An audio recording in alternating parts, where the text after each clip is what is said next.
So I've been saying multiple times now that we need a better error handling strategy, right? And so now it's time to finally build it.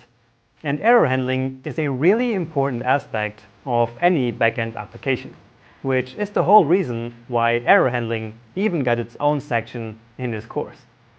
So in this section, I'm going to show you how we can use Express and environment variables to build quite a robust error handling workflow that you can then use for your own applications in the future.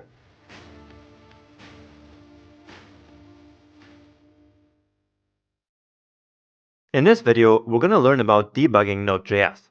Because, let's face it, there will always be some bugs in our code, no matter how careful we are. And so it's good to have a tool to help us with debugging our code. Now, this is not really about error handling with Express, but I thought this was a good point in the course to introduce you to a debugging tool, which we might then use throughout the rest of the course. And there are different ways of debugging Node.js code.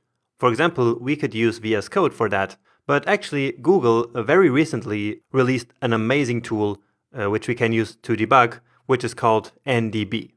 Alright, so let's move over to our other terminal here and then install NDB. And NDB, which stands for Node Debugger, is actually just an npm package. So npm install NDB.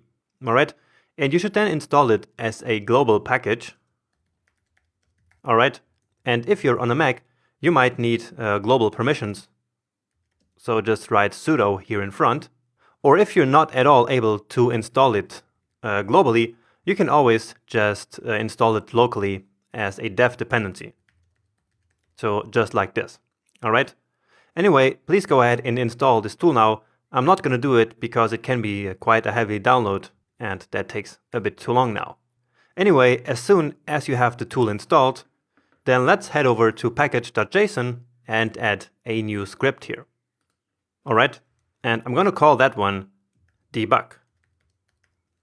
Okay? And so the command that we want to run here is simply ndb, so the node debugger, and then again our entry point, so server.js. Okay? And now this is going to work no matter if you installed ndb locally or globally. Alright, so let's now run the script. And in order for this to work, we actually need to finish this process, because it's basically going to start the server as well, and so it will then try to do it on the same port, and that's of course not going to work. So we need to finish the one that's currently running, and then from here we can run npm run debug. Alright, and so now a new Chrome window should open, so what's called a headless Chrome, but it's not a real Chrome. So you will see the Chrome icon down here, and also here in the menu bar, but really this is just the Node debugger. So what do we have here? Well, on the left side we have our complete file system. We also have access to our npm scripts here, which we can actually run from here. We also have a console, and so here we have our usual outputs with the app running and the database connection. And we also have the performance and memory tabs, which we're not going to use. Alright? Now, if you're familiar with the general debugging process, then all of this is going to be kind of familiar to you. Alright? But if not, then don't worry, I will show you a couple of techniques throughout this video. Alright? Anyway, let's now open up our server.js. And one thing that's really amazing is that we can actually edit our files in here, so right in this debugger. So for example, let's say that we find a bug and we then want to fix it right away. And we can do that right here in the debugger, and it will then update the original code. So just to test it, let's just add a comment down here. So test, then hit Command or Control S to save. And then when we go back to our code and open up server.js, then you will see that the comment is actually here. Okay? And if we now delete it from here, give it a save, and back to the debugger, then it is going to be gone from here as well. Okay, but now about the debugging itself, I would say that the fundamental aspect of debugging is to set breakpoints. So breakpoints are basically points in our code that we can define here in the debugger where our code will then stop running. It will basically freeze in time and we can then take a look at all our variables. Okay, and so that will then be extremely useful to find some bugs. Now right now there's not any bug in here, but let's still add a breakpoint. And I'm going to add that breakpoint here in this line 21. So I click here on this line, and then you see this green marker. Okay, and so that means that the code will stop at this point when we execute it. Okay, and you actually can see it here on the right side on the breakpoints tab here as well. Now our application is actually already running at this point and basically waiting for requests to come in. And so what we need to do here is to right click and then click on run the script. Okay, and so that will then basically run the script here again. All right, and so here we go. So you see here on the right side that it says paused on breakpoint. And so all the code that is above this breakpoint here has already executed at this point. And so we can now take a look at the variables. For example, we can hover this port variable and we see that it's set to 3000. And also actually it displays here in this code here, all right? And then the third way of seeing it is here on the right side. So we have a couple of basically tabs here. So node processes, the watch, the call stack, which is not really important for now, the scope, and so in the scope is where all our variables are. Okay, and so here again, you have the port set to 3000. Okay, and here you can also see the 5 variables that we have access to in all modules. Remember that from the modules lecture? So we have the directory name, we have the file name, we have the require function, we have module, and we have exports. So remember, these are the 5 variables that are available in each and every module. And actually, when we execute the code like this in the debugger, we can see that our entire code is in fact wrapped into this function, right? So this wrapper function that gives us access to these 5 variables. All right.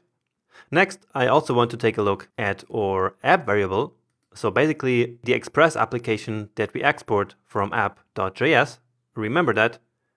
And here is really a ton of stuff, but what I find interesting is to take a look at this router here.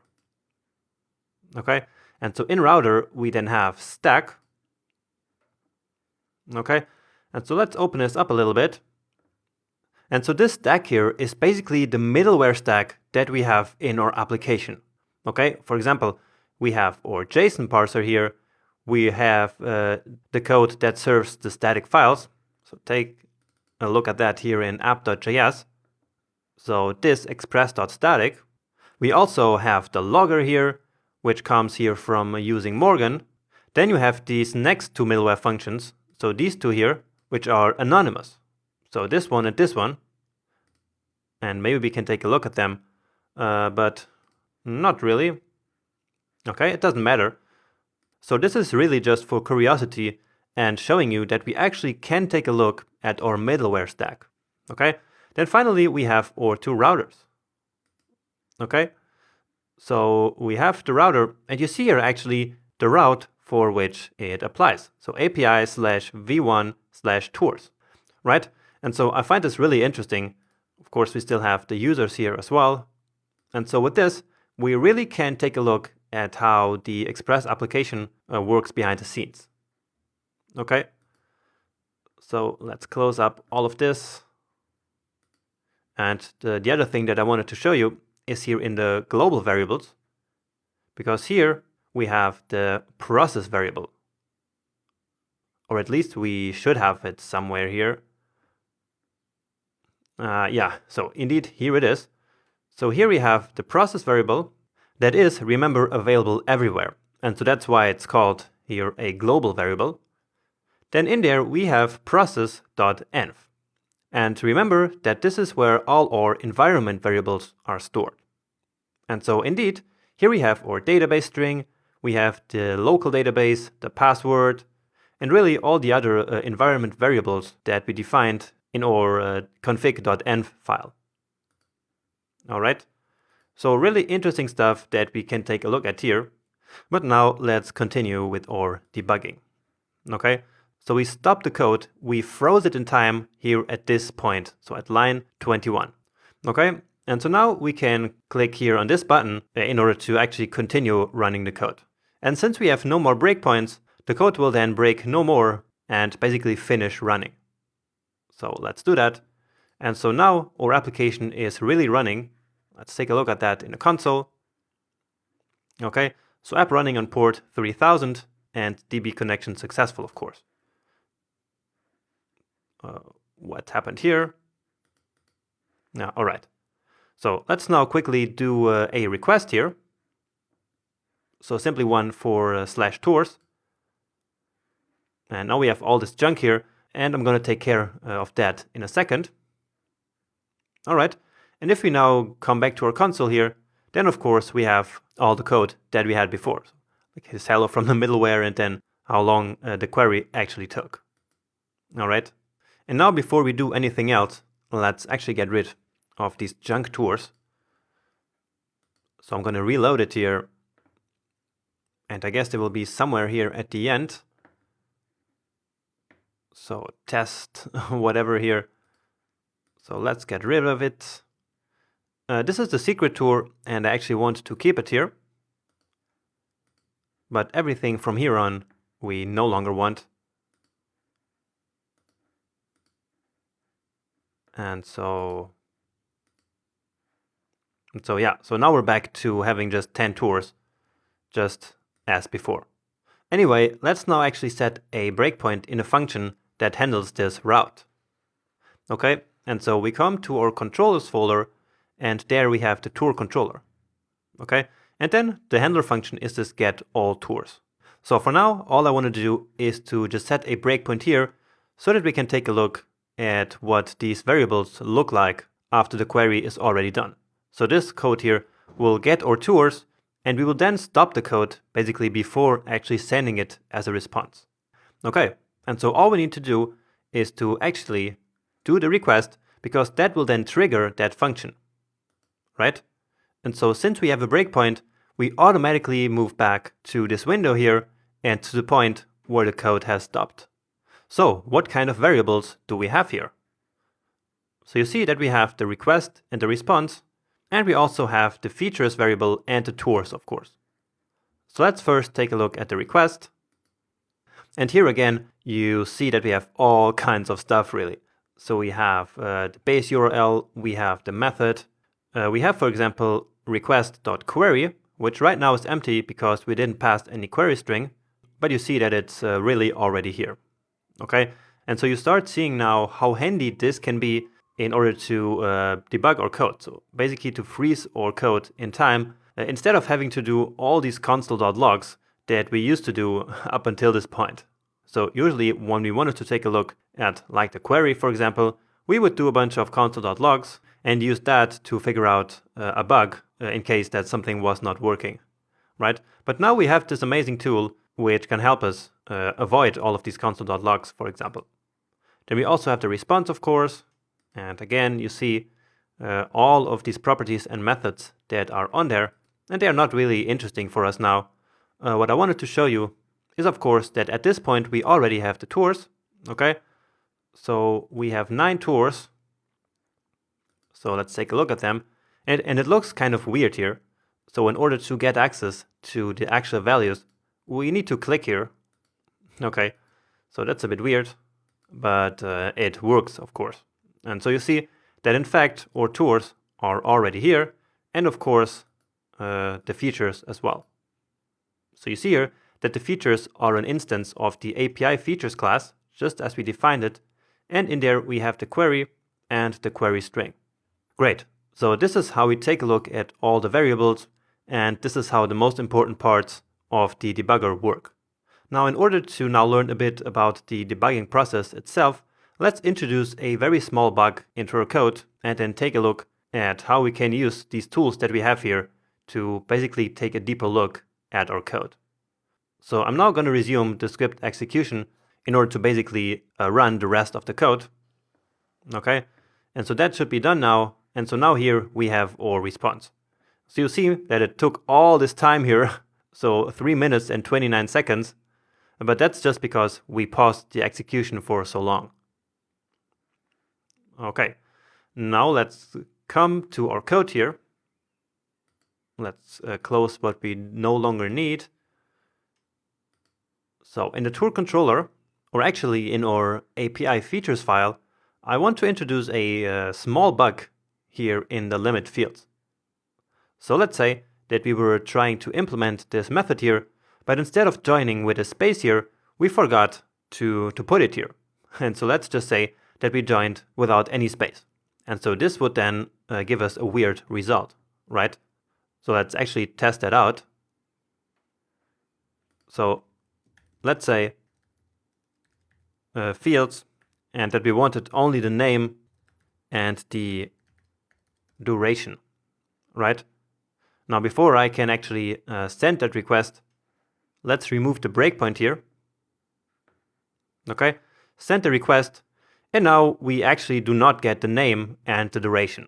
All right, so let's pretend that is our bug now, and that we're now trying to figure out why this is not working. Okay, so let's go to our debugger, and we know that the error must probably be somewhere in our limit fields method, right? And so let's basically stop the code from executing at this point. Okay, because this is where this method will actually be called, and so from here we can then enter that function, so that method. Okay, so let's then fire off that request now, and so now indeed we're back to our debugger automatically. So at this point, this line and this line and this line of code have already executed, and so let's now use the step tool. Okay. And what step will do is that it will basically execute the next line of code. And in this case, that will be inside of the limit fields method. So step, and it will then move right into that function. Okay, so let's take a look at what we have here. For example, this .query string is name, duration. So that is correct, right? Okay, so let's step to the next line. All right. And so this is where this operation is actually happening. Then, next up, let's take a look at our variables here. And so here we now see field, and so here we have our bug, okay? So the problem is, of course, that we have no space between name and duration. And so that's why it's not working. So fields is, of course, defined here. And so like this, we can find our bug and correct it right away. So remember that the edits that we do here are reflected immediately in the code. So give it a save, and then it will do it again. So I can keep stepping, and so now fields is correct. So name, space, duration. Then the next line of code, and now we entered into the select method on the query. But we're not interested in that at all, and so we can say step out of current function. Okay, so that select that we just saw was running this function here. Okay, but of course we were not interested in that, and so we just quit it and moved on to the next line. So now we have returned this, next line, and again, and so now we're back to where we were, but in the next line. So let's keep doing that. And so now we're into paginate, but we're not really interested in this one. And so let's again step out of the current function. And now we're here at the tours definition, which at this point is not yet done. And so let's again say step.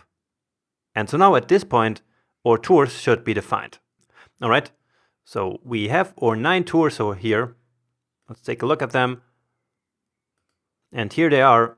And actually they have all the data. So not just the one that we defined. Or in fact, actually it doesn't. So we really only have the name and the duration. So duration, name, and all the other ones are undefined. And so that's just because we limited our query to only these 2 fields. Remember? Now what I also wanted to show you is here in the features, we can take a look at our query.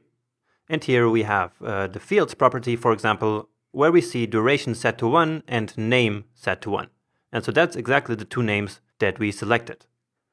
We also have these options here, which is sort, which is at this point set to created -1. And so that's coming from here. So this here. So basically what this method here, this sort method is going to do is that it will add this sort property here to these options. All right. And then we also have limit and skip, which of course come here from paginate. Okay. So I thought that is also kind of interesting. And yeah, so our code is now actually fixed. Let's keep running this. And so we now should have our correct result. Now, here it says we could not get any response, and that's because we took too long fixing our code. So we got an error connecting, but if we now send it again, and now we do it quicker, or actually we could remove our breakpoint entirely. So let's keep it running. Let's go back, and now indeed we get the duration and the name as well. So that's because we just fixed our code using the NDB debugger. So great. That's really an amazing and helpful tool that we're going to keep using throughout the rest of the course. Maybe not always. Sometimes it's quicker to just throw in a console.log, but really in some more complicated cases, I like to use this kind of tool.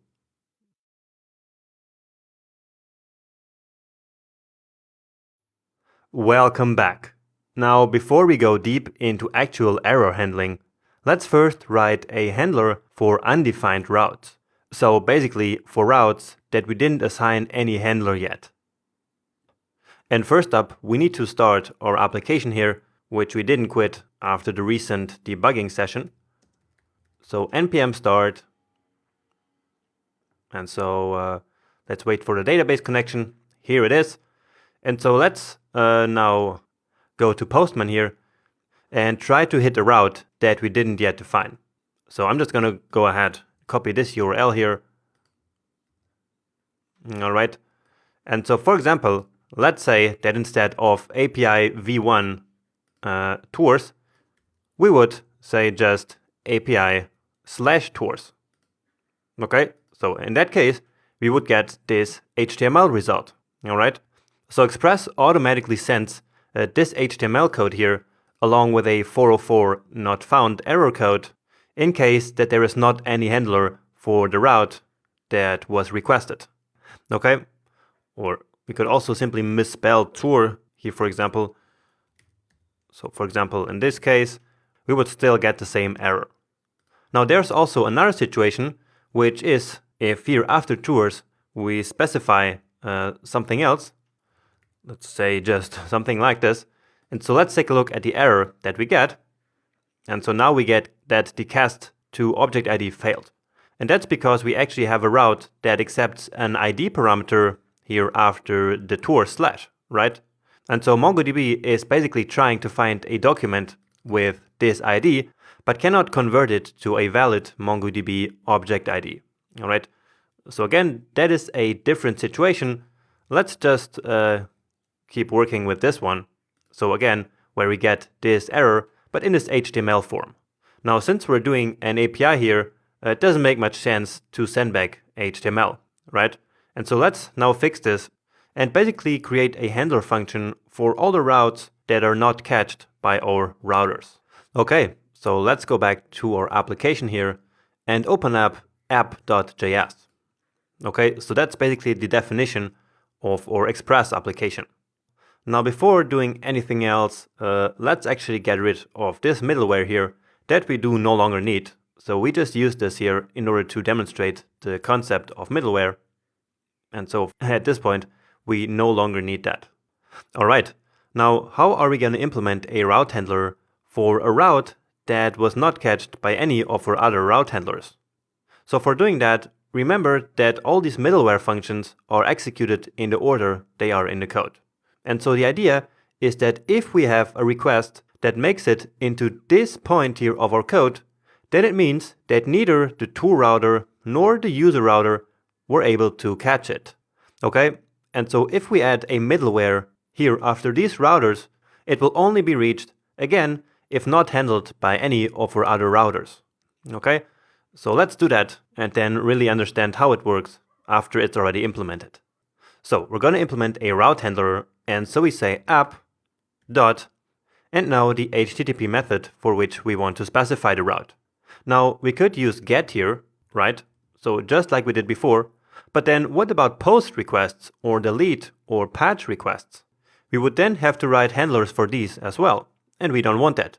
We simply want to handle all the routes, so all the URLs for all the verbs right here in this one handler. Okay, and so in Express we can use app.all, and so that's then gonna run for all the verbs, so all the HTTP methods. Alright, next up we specify the URL, and since here we want to handle all the URLs that were not handled before, we can use the star here, which is gonna stand for everything. Alright, and then the rest is just a regular middleware function, just like before. So request, response, and next. Okay, and what do we want to do here? Well, we simply want to send back a response in the JSON format, so not the HTML that we have right now. So rest.status, and here let's set a 404, so not found, and then a JSON response. So just like the usual one, where we set the status to fail. So just a regular JSON formatted response. And then some kind of message here. And actually let's do a template string here, because I want to put a variable in there. So can't find, and then we can use rec.original URL. Okay, so that's a property that we have on the request, which is, as the name says, the URL that was requested. Alright, so this new response that we're gonna send back now is a lot better than the HTML that we were receiving previously. So let's now test that out. And indeed, now we get a JSON error message back here. And so here we also get the URL that was requested, and indeed, it's the one that we tried to access, but it is not available. Alright, great. Now again, why did this work? So again, the idea is that if we are able to reach this point here, then it means that the request-response cycle was not yet finished at this point in our code, right?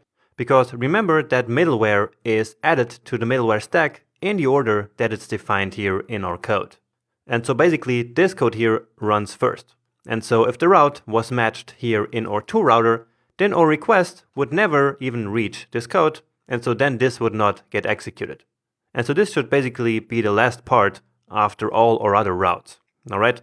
And if I were, just to try this out, now put this right at the top of our application, then you will see that no matter what request we're going to do, we will always get this same response, right? So let's test that. And indeed, now we get this error message. And so that's because our request now reached this route handler here, and it's actually matched because it's a GET request, which is part of all the verbs, right? And then all of the routes, so all of the URLs are catched here. And so, of course, it handles that URL that we just did here. And the same, of course, for example, for a delete tour. So the same thing would happen. We would always get the same response. All right. So let's, of course, put it back. But this was just to demonstrate how and why this works. All right. Great. So this is an important part to make our API a bit more user-friendly. But next up, let's now start learning about real error handling.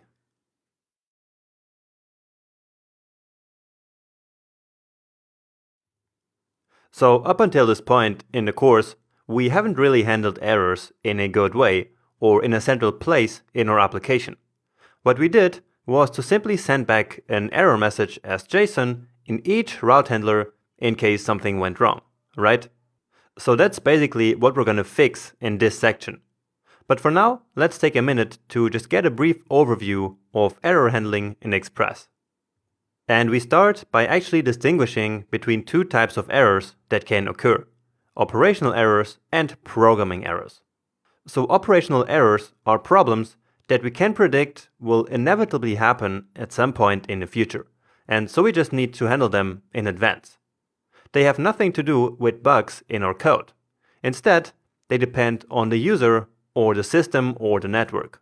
So things like a user accessing an invalid route, inputting invalid data, or our application failing to connect to the database.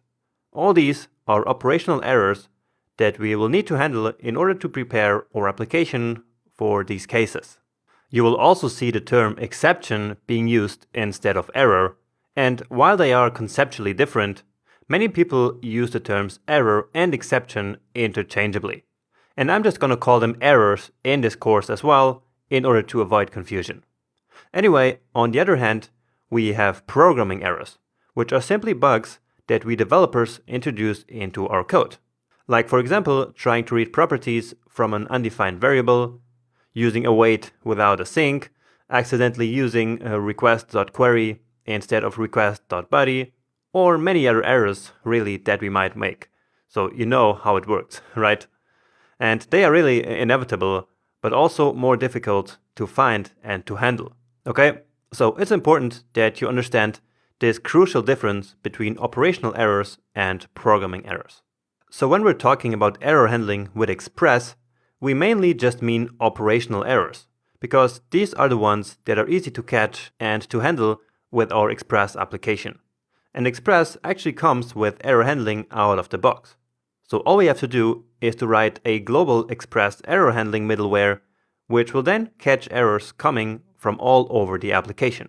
So no matter if it's an error coming from a route handler or a model validator or really someplace else, the goal is that all these errors end up in one central error handling middleware, so that we can send a nice response back to the client, letting them know what happened.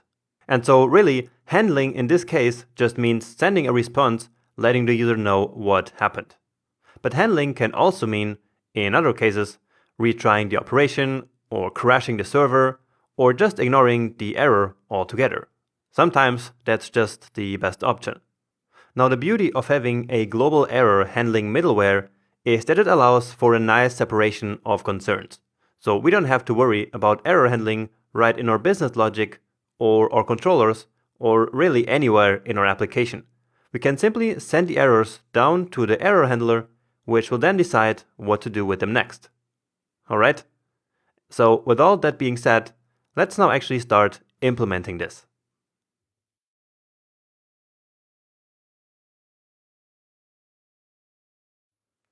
In this video, we're now going to implement the global error handling middleware that we just talked about before.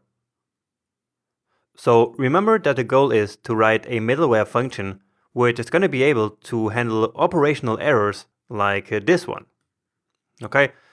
So when a user hits a URL that doesn't exist, well, we can consider that an operational error.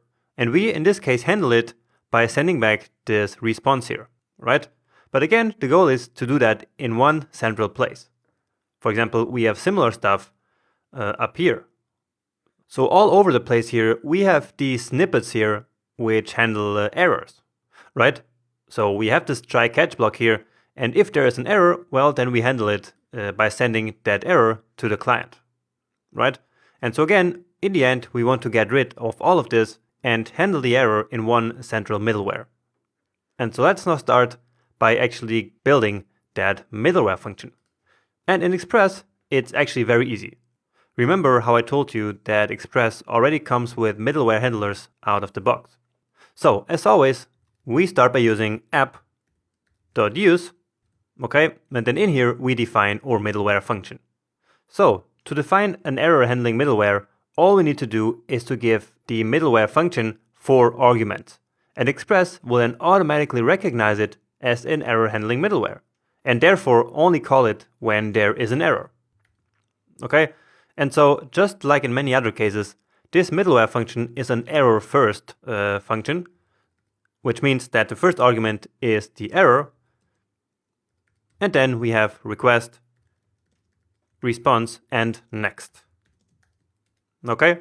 So, by specifying 4 parameters, Express automatically knows that this entire function here is an error handling middleware.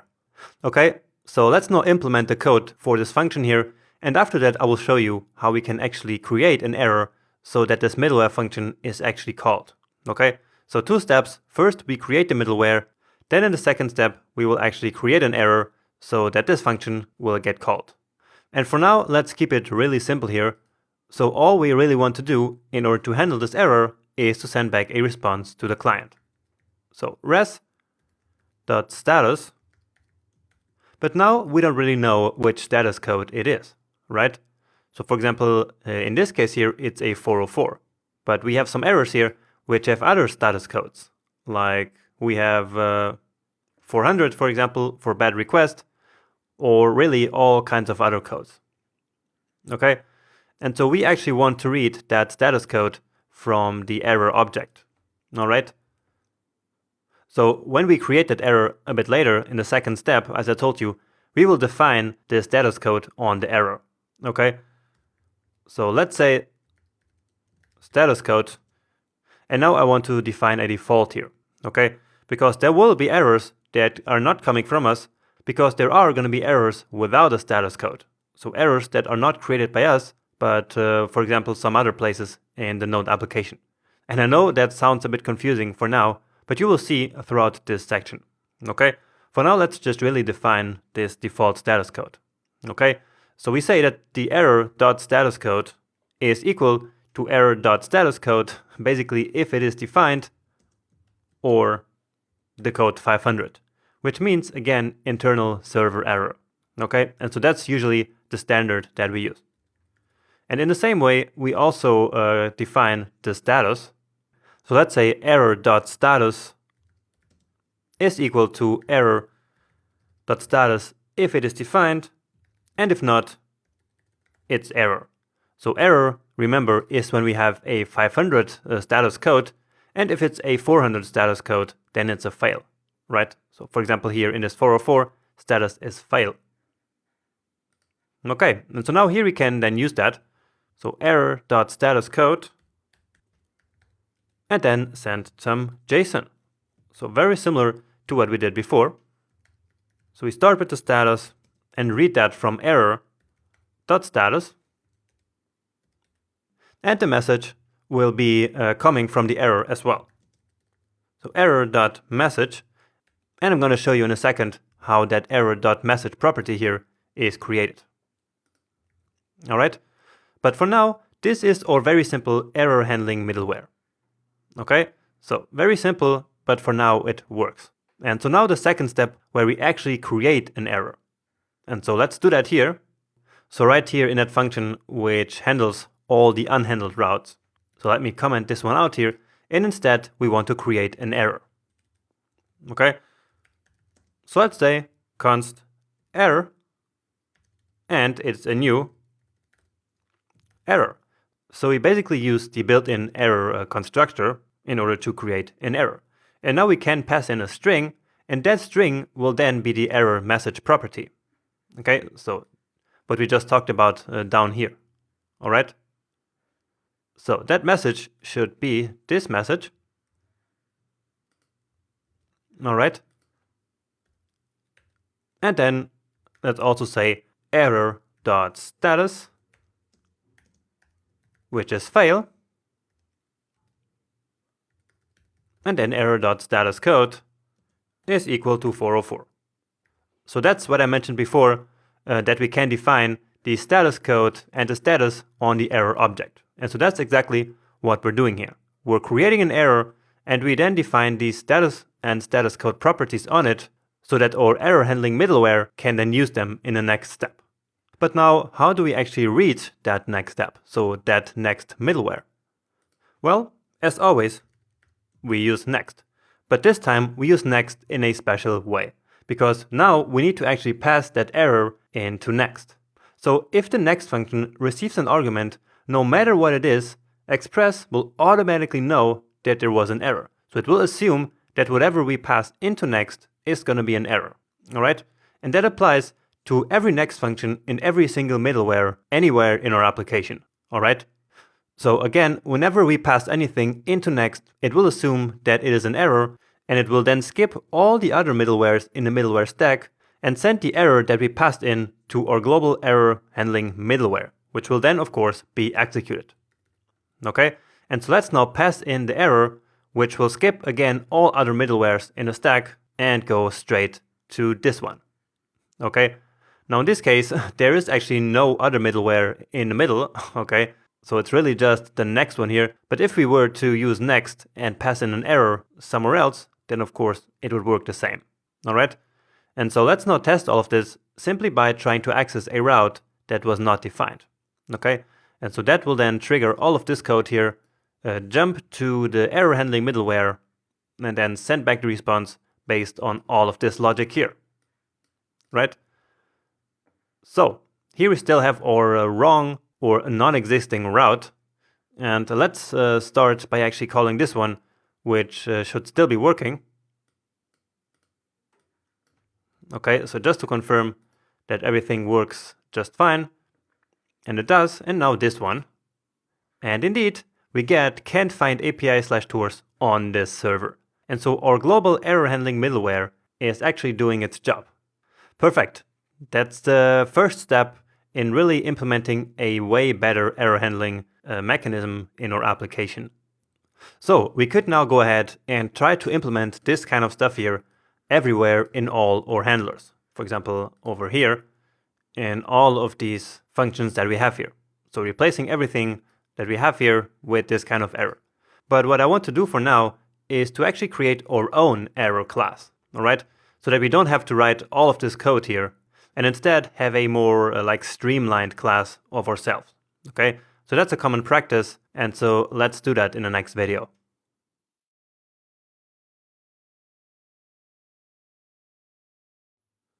In this video, let's now create a better and more useful error class and also do some refactoring. And starting with that error class, let's create a new file in our utilities folder. So new file, and I'm going to call it app error because that's going to be the name of the class. All right. So class app error, and we actually want all of our app error objects to then inherit from the built-in error. And so let's actually extend the built-in error class. So we use extends error. Okay. So we did that before somewhere in this course. And again, this is just ES6 classes. All right. In this case, class inheritance, where one class inherits from the other. Okay. Then as always, our constructor, and what we're going to pass into a new object created from the app error class is going to be the message and the status code. So just these two. Okay. So remember, the constructor method is called each time that we create a new object out of this class. Now, as usual, when we extend a parent class, we call super in order to call the parent constructor. All right. And we do that with message because the message is actually the only parameter that the built-in error accepts. Okay. So this is basically here like calling error. All right. And then this here is the usual stuff. We set the status code to status code. All right. And now we also want to set the status itself. So remember, the status can either be fail or error, and we could pass that into the object, but it's also not really necessary because the status depends on the status code. So when the status code is a 400, then the status will be fail, and if it's a 500, then it's going to be an error, right? And so let's simply test if the status code starts with a 4. So in JavaScript, there is a starts with method that we can call on strings. And so I think that's the easiest way of doing this test. And so let's basically convert the status code to a string. And for that, I'm simply using a template string with the code in there. So this, or actually we can just use status code. So status code, and then starts with, then here we also need a string. And so if the status code as a string starts with a 4, well, then we have a fail. And so let's here use the ternary, okay? And so it's fail when it starts with a 4, and otherwise it's an error. Okay? So very simple. And this already saves us from manually have to pass in either fail or error. All right. Now, next up, all the errors that we will create using this class will all be operational errors. So errors that we can predict will happen at some point in the future, like for example, a user creating a tour without the required fields, right? So that is an operational error, okay? And so again, from now on, we will always use this app error class here that we're creating right now in order to create all the errors in our application. And so these errors will be operational errors. And so what I'm going to do now is to actually also create a isOperational property here. So this .isOperational and set it to true. So all of our errors will get this property set to true. And I'm doing that so that later we can then test for this property and only send error messages back to the client for these operational errors that we created using this class. And this is useful because some other crazy unexpected errors that might happen in our application, for example, a programming error or some bug in one of the packages that we require into our app, and these errors will then of course not have this isOperational property on them.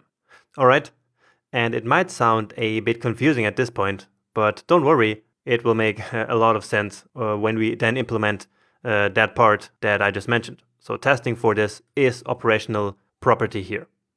Alright, and now just one last step is that we actually also need to capture the stack trace.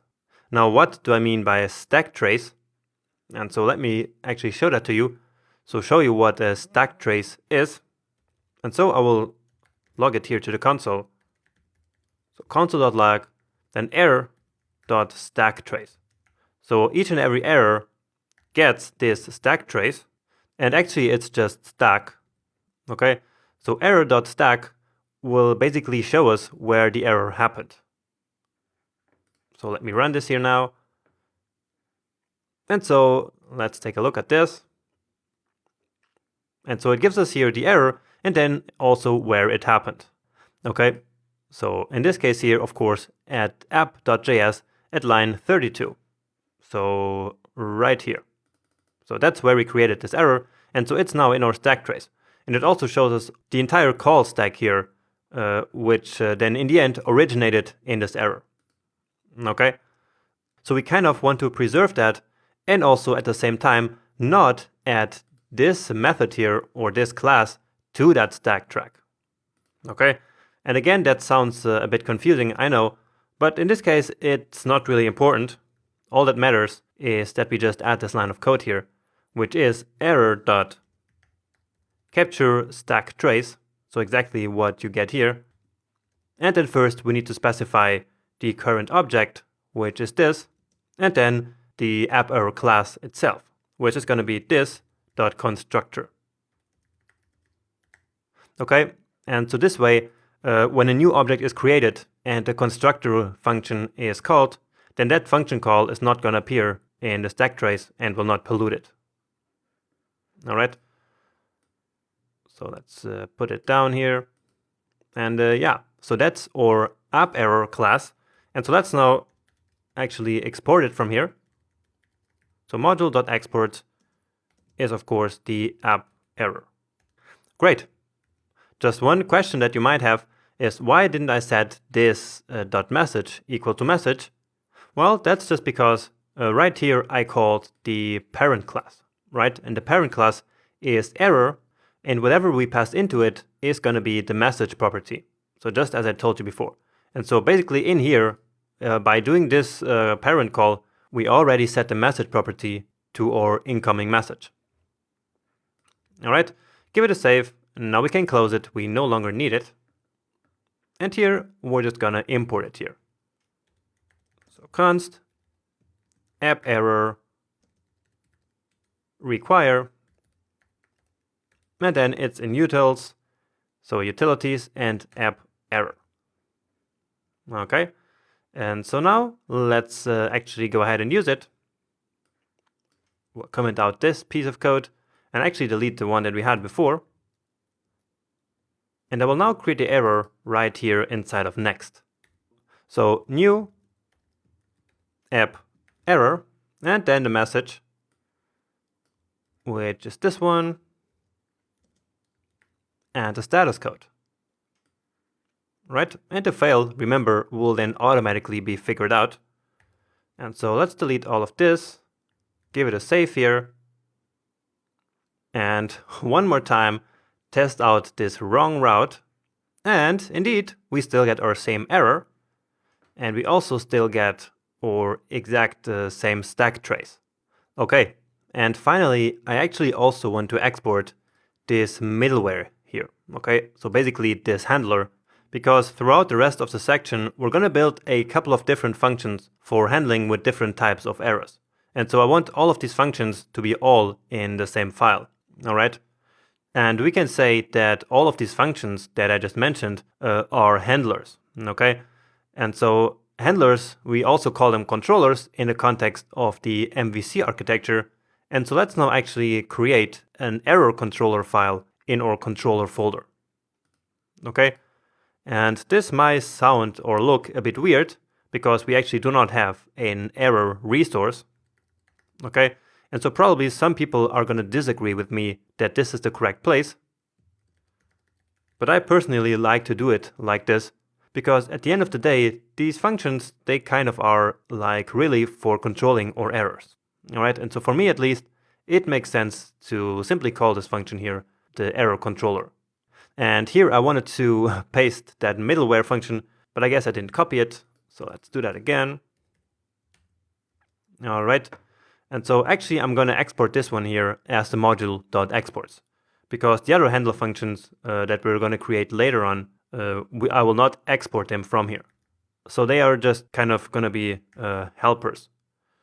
So module.exports equals this function. Okay, let's actually get rid of this console.log here, give it a save, and now back into our app, we of course now need to plug in that middleware function here. So let's again go ahead and import it. And I can call it whatever I want. And so let me call it the global error handler with a capital H. And I'm going to require in controllers and error controller. Put it back here. And now for the final test after this refactoring, let's see. And indeed, one more time, everything works just fine. Okay, so perfect. That was the goal for this video. See you in the next one.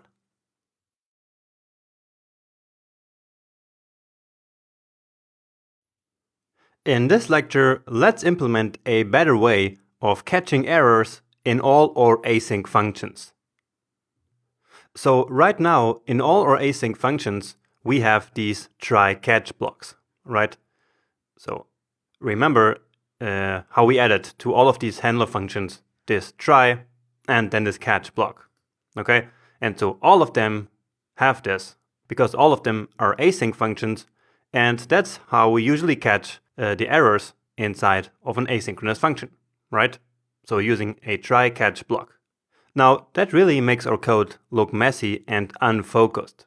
So the goal of this create_tour method here, for example, is to just run this code. We actually do not want to mess around with error handling here, right? So right now we have these two extra blocks, try and catch, and with that comes this extra indentation here. And so again, this really makes our code look not clean. It's really not focused. Also, we have a lot of duplicate code here, because in each of these handlers, we have quite a similar catch block. So in all of this, all we're doing is really to send this response. And that response should actually not even be sent here, but instead in our global error handling middleware, remember, but that's another topic. For now, what I'm trying to focus here is that these try-catch blocks inside of each of our async functions are not ideal. And so let's now try to fix that. And the solution is to basically take the try-catch block out of here and put it on a higher level in another function. So basically what we're going to do is to create a function and then wrap this async function here into that function. All right. And so let me call that one catch async. So catch async. And I'm calling it this way because the goal of this function is to simply catch or asynchronous errors. So simple, right? So into this catch async function, we will pass in a function.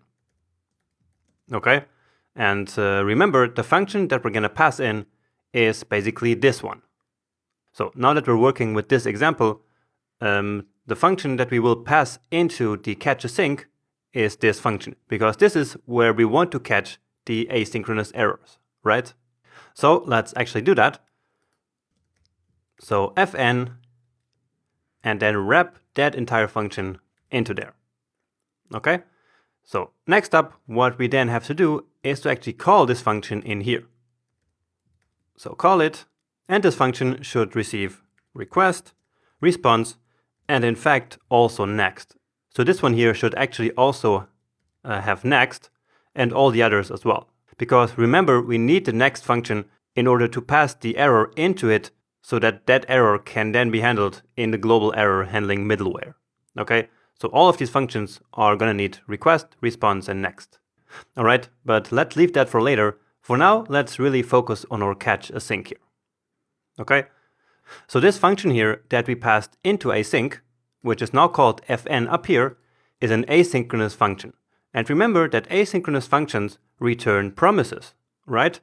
And when there is an error inside of an async function, that basically means that the promise gets rejected.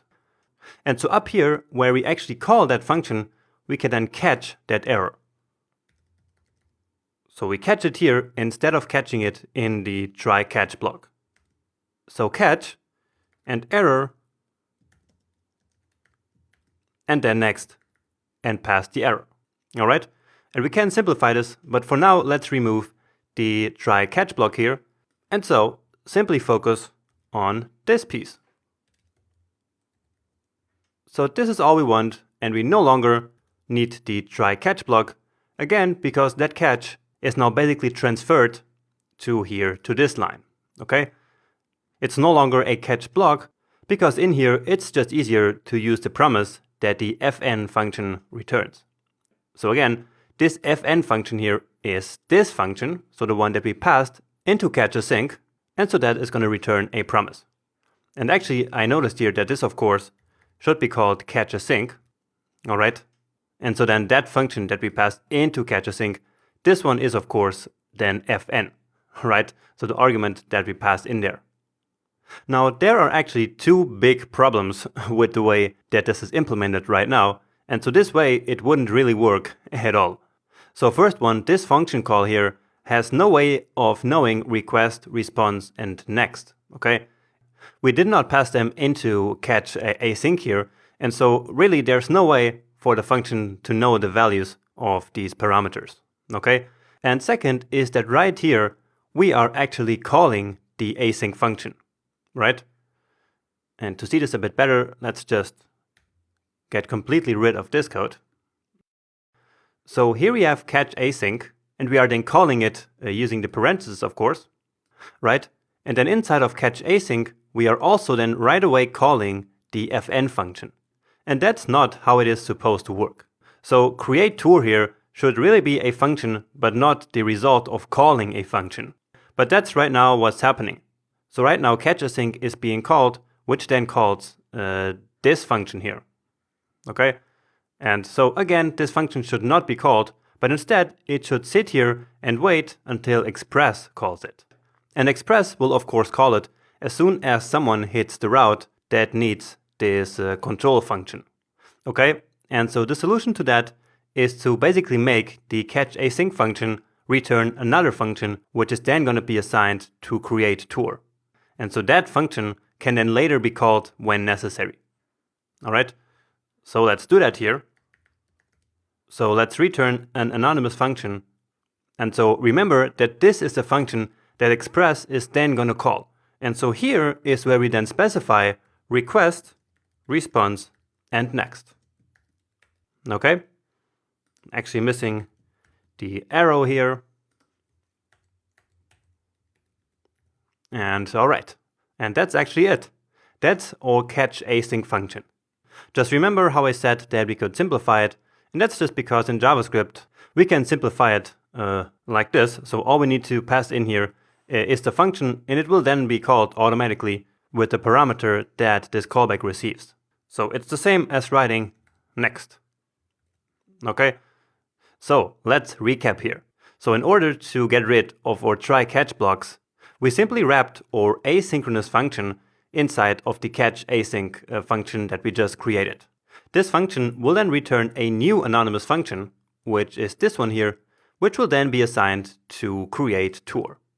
Okay, and so basically it is this function here that will get called as soon as a new tour should be created using the create tour handler. And so that's why it has the exact same signature here as this async function with request, response, and next. Now what this function here will then do is that it will call the function that we passed in initially, so this one here, and it will then execute all the code that is in there. Now since it's an async function here, it will return a promise. And therefore, in case there is an error in this promise, or in other words, in case it gets rejected, we can then catch the error that happened using the catch method that is available on all promises. Okay? And in the end, it is this catch method here which will pass the error into the next function, which will then make it so that our error ends up in our global error handling middleware. Okay? So this line of code is really where all the magic happens. And this is in fact what allows us to get rid of the catch block that we had previously. And I know this is quite complicated to wrap your head around, and in case that it's not 100% clear, don't worry, it's not all that important, okay? This is really just about figuring out how exactly asynchronous code works behind the scenes in JavaScript. So it's not really so much about Express or Node.js, this is more about how asynchronous code works. Now anyway, if we now create a new tour and some error happens, for example from an invalid input, then that error should of course be catched here in this catch function and will then be propagated to our error handling middleware. And so that one will then send back the error response that we're expected to receive. And so let's now actually try that out. So create a new tour. Here we have the body, and let's now get rid of one of these required fields. All right, and so that should trigger an error, and so let's see. And indeed, our tour validation failed, which is exactly the error message that we were supposed to receive. Now here you see this 500 internal server error, which is simply due to the fact that right now the error that was propagated to the error handling middleware did not have any status code specified. And so remember that our default is 500, and so that's the one that was then sent back. And of course we need to fix that, and we will do that in a later lecture in this course. Okay? For now, what matters here is that first, our catch async function works just as intended, and second, that the error was actually propagated, so it was catched by our global error handling middleware, which then sent this response here back to the client. Okay? Now let's actually go ahead and export this catch function into its own file. So I'm grabbing it from here, and I will create just another file into our utilities folder. So catch async.js.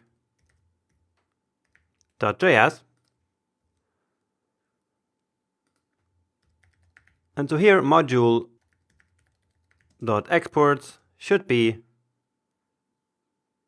just this, okay? And so that should work just fine. Back in our tour controller, we of course now need to import this function.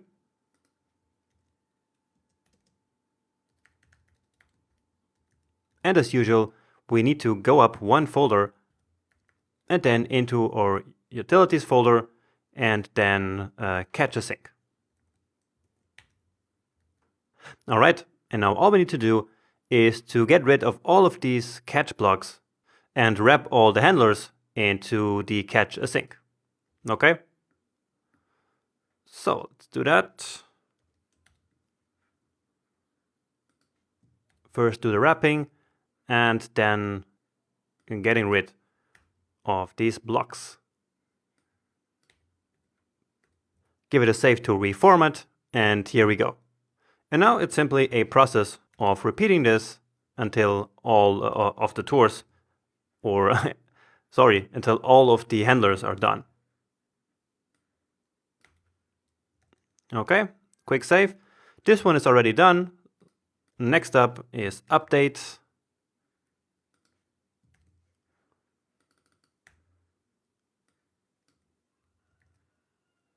And only one more missing.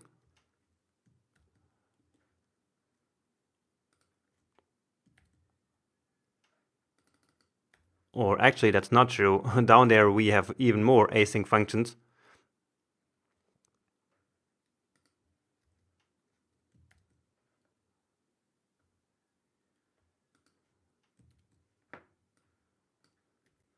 So get rid of the catch and the try here. And I believe this one is the last one. And yeah, indeed it is.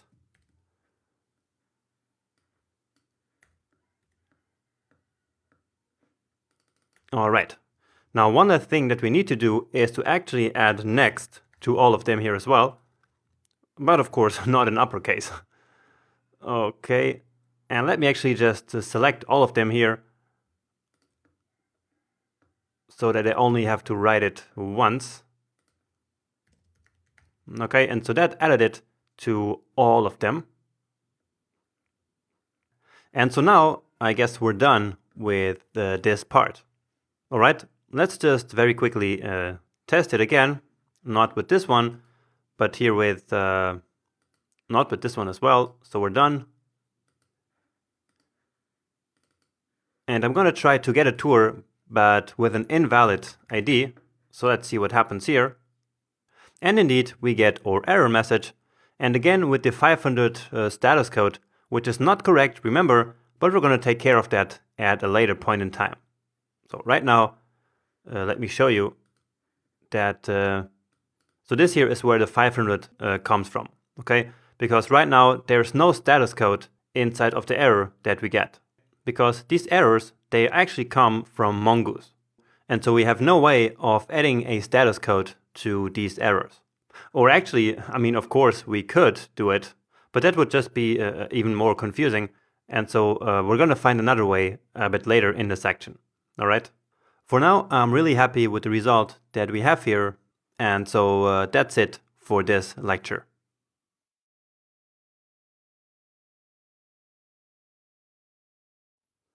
Let's now make some more use of our app error class by adding a couple of 404 errors in some of our tour handler functions. Now, just one thing that I wanted to say before we actually implement these 404 errors is that, of course, we could have used the catch async function also in our router. Okay, so let me show you how that could work. So here in tour routes, I could have wrapped this function here into catch async, just like this, instead of doing it right here in the controller. So here, where I did it, in fact, right? And that would have had the exact same result, but I didn't do it this way, because like this, I have to remember which of these methods here is actually an async method. Okay, so that only on those I actually add the catch async function, right? Now in this case, actually all of them are async function, and so that's not really the matter here in this example, but there will be some examples later where not all the handlers are asynchronous functions.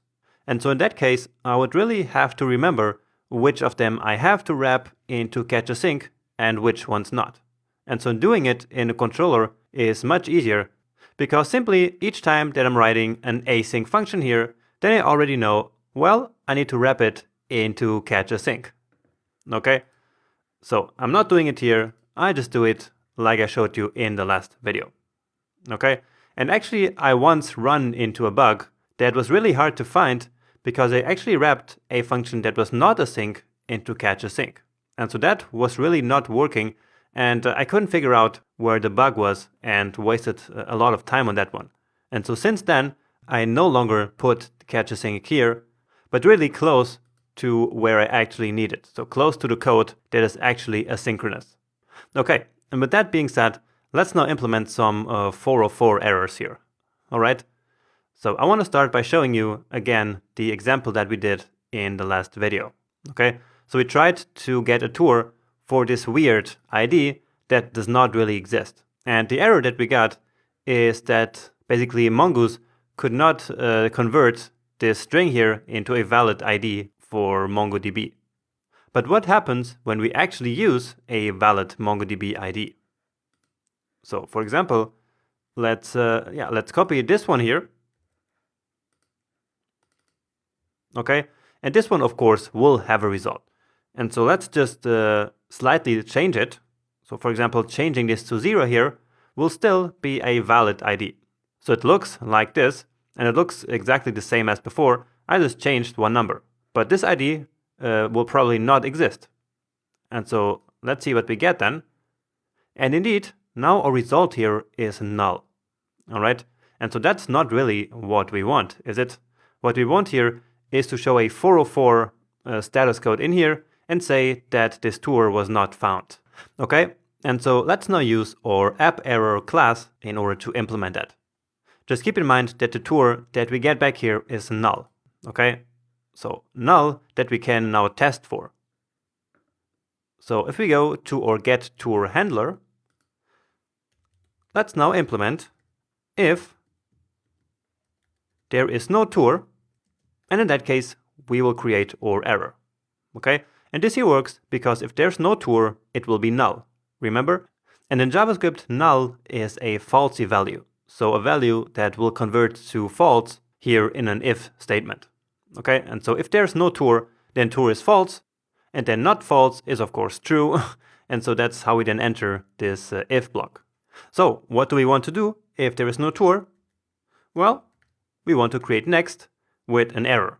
So in order to jump straight into our error handling middleware, so we do new app error, which is not available yet. We still have to import it, but let's use it here right away. Okay, and then let's just say no tour found with that ID. And then the status code, remember, is the second argument, is 404. All right. Now one last thing that we need to do here, which is to say return. Okay, because we want to return this function immediately and not move on to the next line, which would be this one, and which would then basically try to send two responses. And we did already run into that error before, so I hope you remember that. And that's the reason why we always need return here. Okay, let's now go ahead and quickly import the app error. And that's similar to this one here. So let's just duplicate. Okay, and here it's actually with a capital A. All right, give it a save, and let's now try it again. And now indeed, no tour found with that ID 404. Perfect, so exactly what we wanted. Oh, and you also saw that we have the fail here. Okay, and so that comes from our class as well. Great, so that works. And so I really hope that by now you understood exactly how all of this error handling now works. Okay, so again, we create an error and we then pass that error into next. And as soon as next receives something, it assumes that it is an error and will jump straight into the global error handling middleware, which will then send the response for us. Okay, so let's copy this one and put it in all the other handlers that query documents based on the ID. So not create tour, but update a tour. Okay, and so here the same, if we're trying to update a tour that does not exist, it will then give us the exact same error. Finally, of course, the same with delete. And now you see that ESLint gave me this error here. And so that's because this tour is not defined. And so in this case, ESLint really saved me here from creating this bug. All right. So again, without ESLint, I would have probably just pasted it here and called it a day without even noticing that tour is nowhere defined inside of this function. But since we installed this really valuable tool, I can now go ahead and fix it. All right. So up until this point, we simply awaited this delete instruction here and didn't save the result of it. And that's simply because we didn't need it. Okay, but right now we actually do need it because we want this tour variable in order to verify if there actually is a tour or not. So very easy, const tour, and then equal to that result, give it a save, and then the error is gone. So great, ESLint at work, all right? Now maybe you noticed that I did not add this 404 error here in this getAllTour handler. So why did I did that? And so let me explain you why. So when there are 0 results found, for example, because there are no results matching for a filter, or because a page was requested that doesn't exist, then of course we could consider sending a 404 error and saying that the data was not found. But in my opinion, and also the opinion of other developers, that is not entirely correct in this request, because there was not really an error. I mean, the request was correctly received, the database correctly searched for the tours and found exactly 0 records. And so these 0 records are exactly what we're going to send back along with the 200 HTTP code. Alright, so again, I consider that there cannot really be an error when a user requests all the tours. Unless, of course, there is some failure in the database or something like that. But in that case, Mongoose will then automatically throw an error, right? Which then in turn is going to get catched by our catchAsync function, and as you already know, handled in our global error handler. And as you already know, handled in our global error handling middleware. Alright, so I've said these words so many times by now. Anyway, I hope that made sense. And yeah, let's now move on.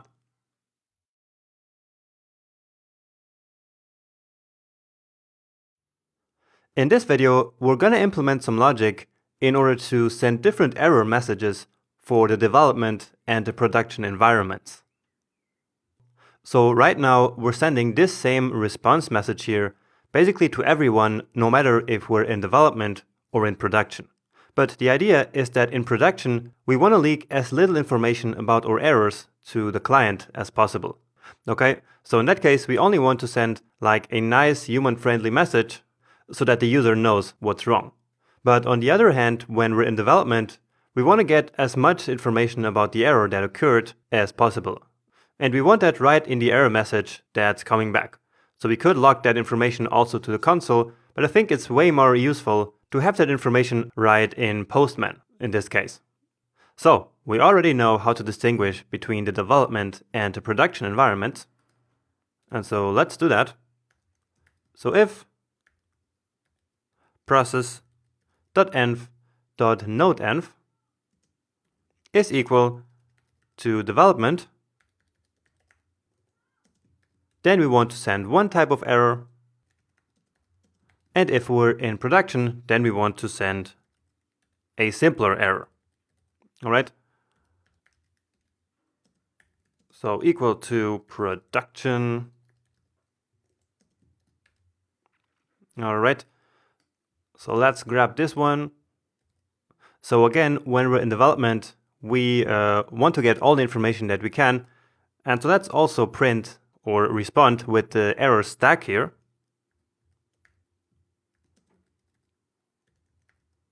So error.stack. And then let's also print the entire error also. So let's say error and set it to error.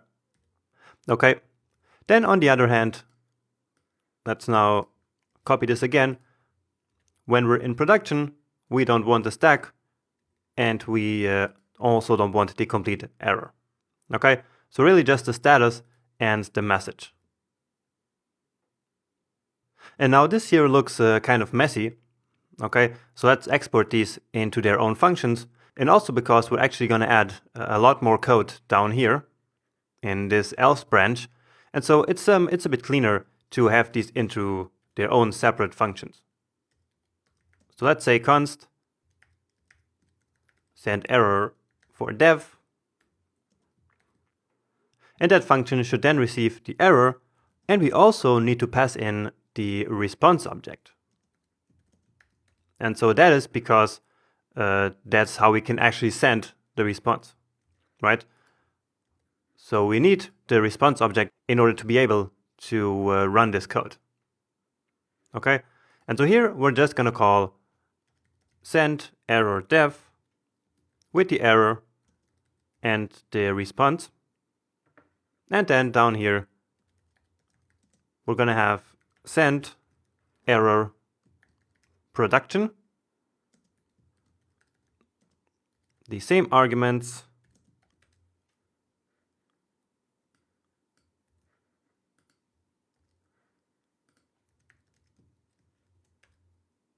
And then here the same.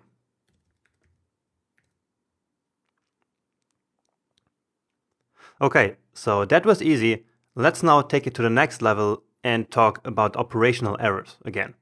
And for that, let me open up the AppError class that we created, and let's remember that we mark all the errors that we create using AppError as isOperational set to true, right?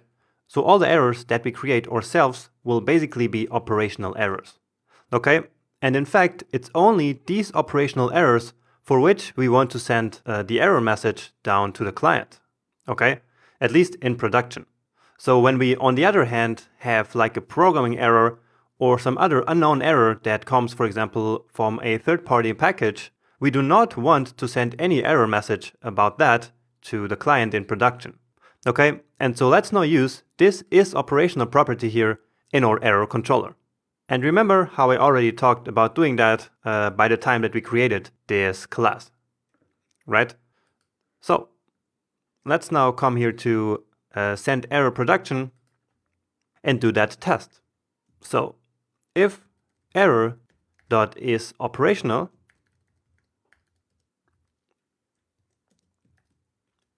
only in that case we actually want to send this error here. All right. In all the other cases, we are simply going to send a very generic error message to the client. So let's say res.status, and we're simply going to send a generic 500 code, and then JSON. The status will be error. And then let's just send a generic message saying like something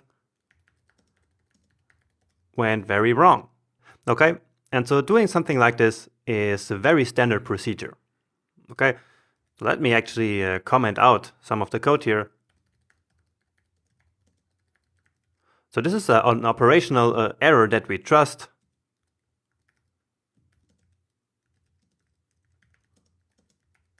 And so here we want to send a message to the client. But in this case here,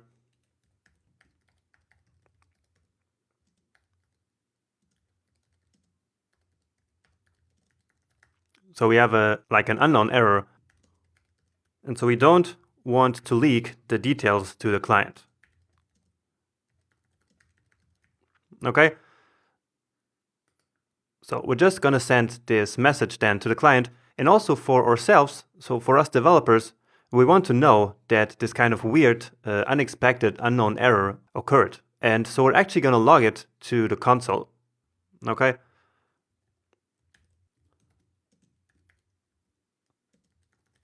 So we will first log the error.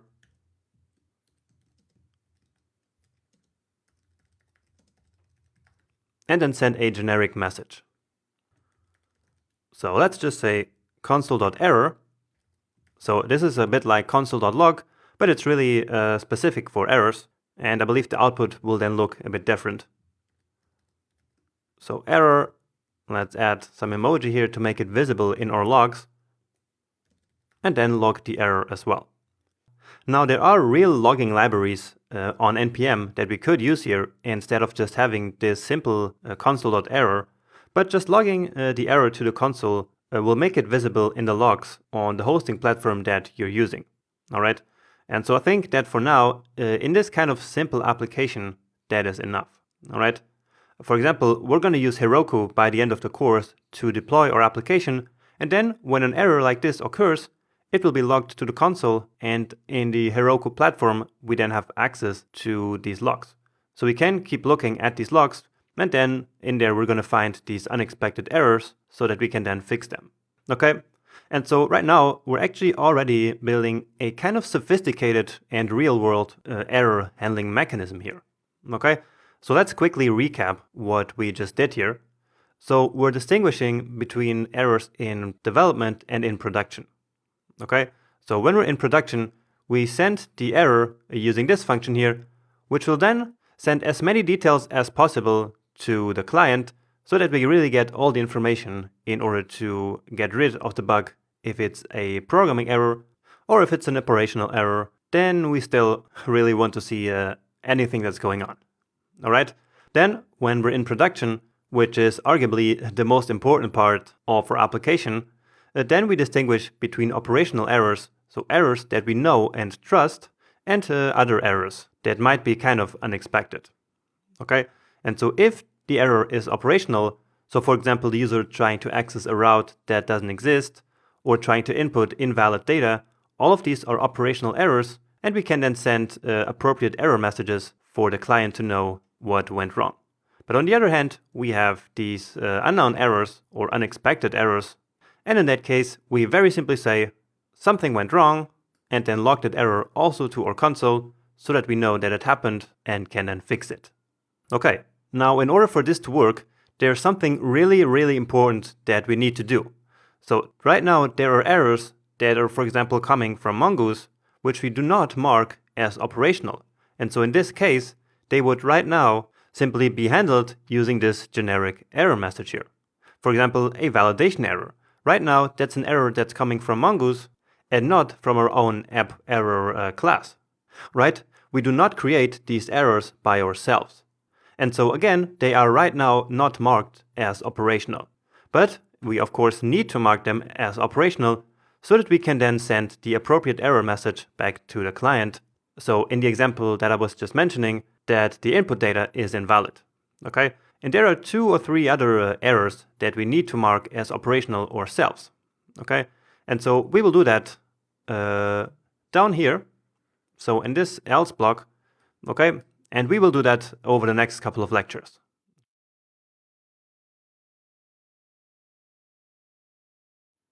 So as I mentioned in the last video, there are 3 types of errors that might be created by Mongoose and which we need to mark as operational errors, so that we can then send back meaningful error messages to clients in production. And let's now start by simulating these 3 errors. Okay? So the first one is when we try an invalid ID here. So simply something like this. And so Mongoose will not be able to convert this into a MongoDB ID. Remember that. And so this is the error that we get right now. And actually here you can see all the kind of stuff that we defined we wanted to see in productions. So the entire error object, then the error message, and also the complete stack. Okay, and so this is a perfect example of an operational error. So this is something that might very well happen, and so we need to send back a meaningful response in order to handle this error. And this is a perfect example of an operational error that is very likely to at some point happen to a client. And so we need to handle it as one, all right? So basically by sending a nice error message instead of something like this, which doesn't mean anything to any client, right? Okay, so the goal here again will be to basically mark this error as operational and create a meaningful message, all right? But before we can do that, let's take a look at the other 2 Mongoose errors that we also will have to mark as operational. Okay, so let's create a new tour. And what I'm going to do is to create a duplicate name. So let's just copy this one here. And I think all the values here are correct. So let's try this now. And indeed, here we get the error that we already know, which is duplicate key error, because we already have a tour or a document with the name of Forest Hiker. Okay, so again, this is an error that is going to happen at some point, and again, it doesn't have a very meaningful error message, right? And so again, we need to change that. Then the third one is also kind of about validation, and so let's do that here in Update Tour. So let's say that we want to have a ratings average of 6, which we know is invalid, right? Because we said that the max of ratings average could be 5. So let's see, and indeed we get this validation error, right? So it's called a validation error, and it has this errors object with all the errors. Let's actually put another one here. So let's say difficulty, and then something else.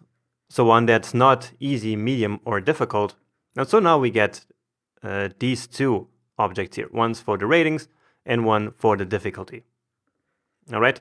So these are the 3 errors that we're going to mark as operational, starting with this first one.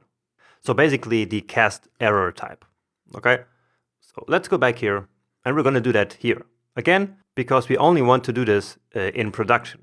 Okay. In development, we don't care about any of this. All we want to do is to see our errors so that we can basically fix them. But in production, this is where we want to send the meaningful error messages to the client. So let's say if error.name is equal to cast error, and so that's how we're going to identify this type of error here that we just talked about, because it has the name of cast error, all right? So if error.name is cast error, well, then we're going to call a special function that we're going to create in a second, which is called handle cast error. And then I'm also going to say here db for database, so that we know that this is related to our database. Okay? And this is how it's going to work. We're going to pass the error that Mongoose created into this function. So just like this. And this will then return a new error created with our app error class. Okay? And that error will then be marked as operational, because remember, all our app errors have the isOperational property set to true automatically, right? So this will return an error. And so let's save that. Okay, and so we're saving that in error. Now it's not a good practice at all to override the arguments of a function. Okay, so error comes from this middleware function, right? So from here. And so instead of doing that, I will actually create a hard copy of that error object. Okay, so let, and I'm using let and not const, because we will of course reassign a new error then later here. So let's call this one error instead of just ERR, which is the normal name of errors in Express.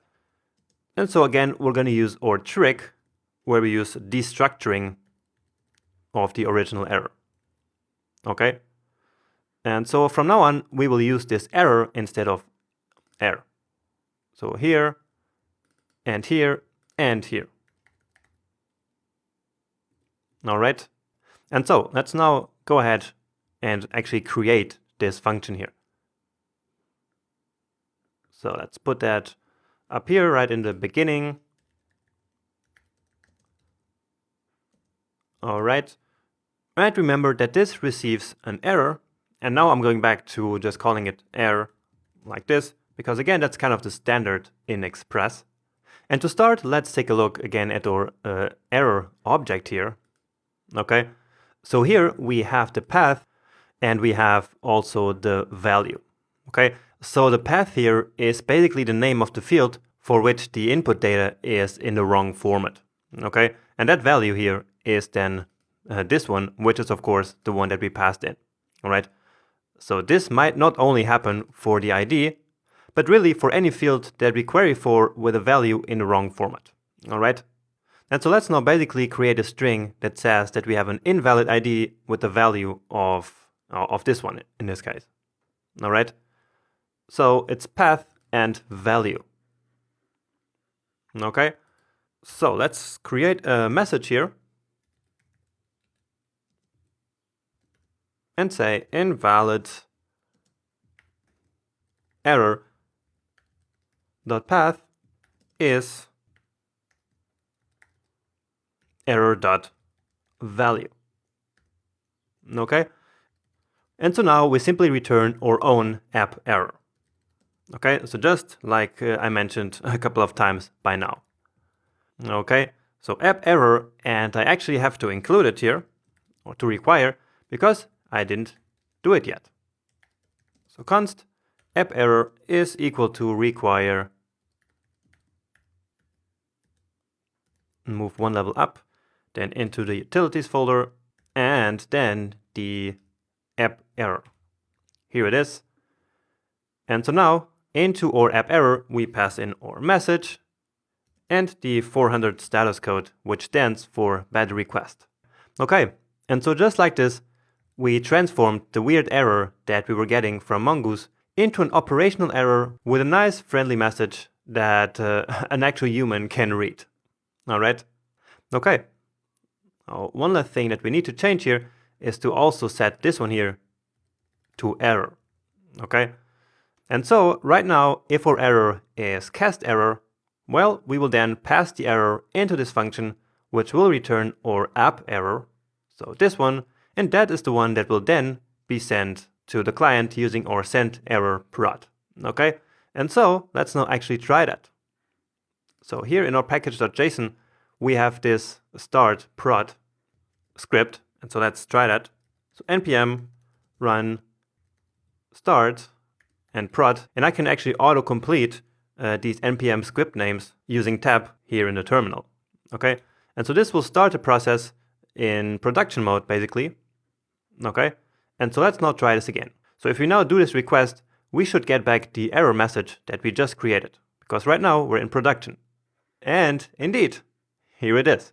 So we have invalid and then field name, or actually the path name, and then the value that we put in. So if we try something different, then of course we get this. And of course also with our 400 bad request code. Okay, great. So this one is now handled. In the next lecture, we will then take care of the next one, which is for duplicate field names. All right, so see you then in a second.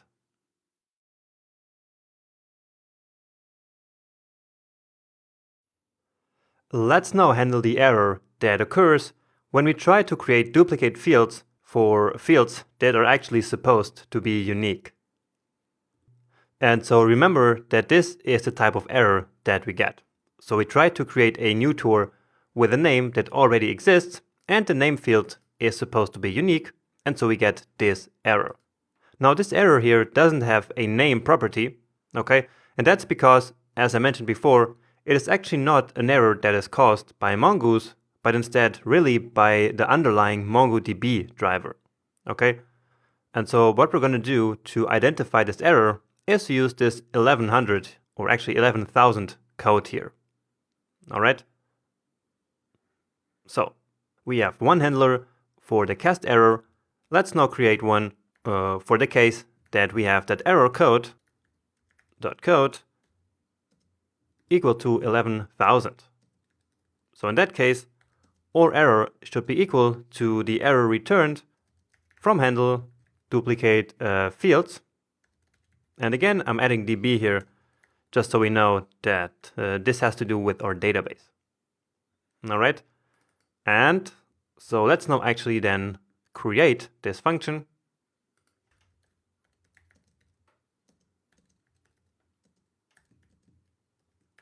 And now the message that we're going to send is this one. So let's create it here. And so I want to say duplicate field value, and then here the name of that value. So let's put that to x for now. We will generate that a bit later. So please use another value. All right. And so in the case that we just saw, this x here should be called the forest hiker. Okay. So basically what we're trying to get out of this error message string here is the forest hiker. Okay. So that is the duplicate value that we want to send to the client so that they can now correct it and create another name. So how can we actually extract this piece of the string here? Well, we're going to use a regular expression to basically, as I just said, find the text that is between quotes. Okay, because here in this string, all we have really to identify this text here, so to find it, is these quotes. All right, And now, as you already know, regular expressions can be really tough. And so I usually just Google them. And so let me show you how I actually do that. So in this case, I would simply search for regular expression, match text between quotes. All right, and then usually it's right the first result. And then down here we have the result. And so we can use simply this regular expression. Oh, I see that we have down here. This also works and it's easier to read. And it has a bunch of upvotes. And so we simply can use this one. So that should work as well. So let's copy it. And let's go back to our code and say that our value, so const value is equal to the error dot error_msg. So remember that was the name of the property. So error_msg. And so again, that's because this is an error created by Mongo, and so it uses slightly different names. Okay, so we have this string, and now here we want to match our regular expression. So match, and then in JavaScript, a regular expression is always between two slashes. Okay, then paste that here, what we just got from Stack Overflow, and let's actually take a look. Okay,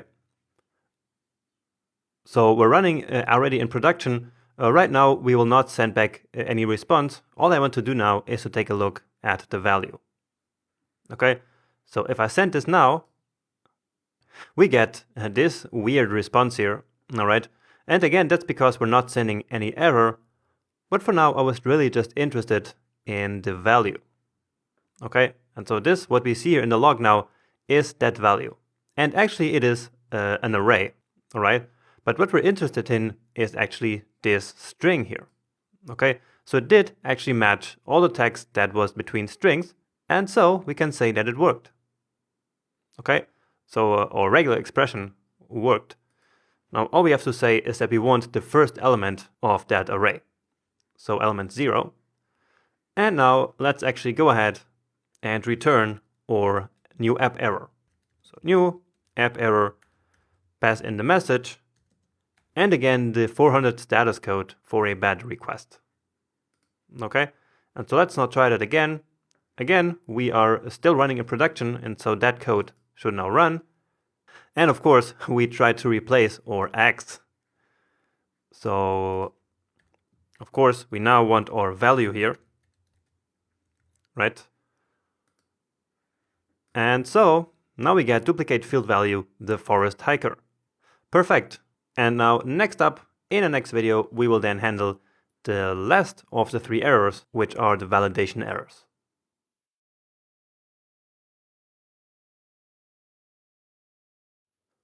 Finally, let's now handle Mongoose's validation errors. So remember how we tried to update a tour with some invalid data here and then get this kind of error. Okay, and let's actually try to add another one. So a name that's really short. Okay, and because that's not allowed again. Oh, and now we actually no longer can see our error because we're now in production. And of course, this error right now is not handled correctly. It is not marked as operational. And so therefore, remember, we get this kind of generic error message back. Okay, so just to see the error that we had before, let's quickly switch back to development. So npm start. And let's send it now again. And so now we get back our development errors. Okay, because now I want to show you how we can actually create a meaningful error message based on all of this what we have here.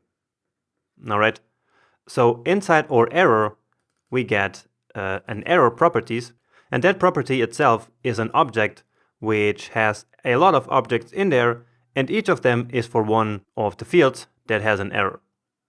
All right, so the first one here is for the length of the tour.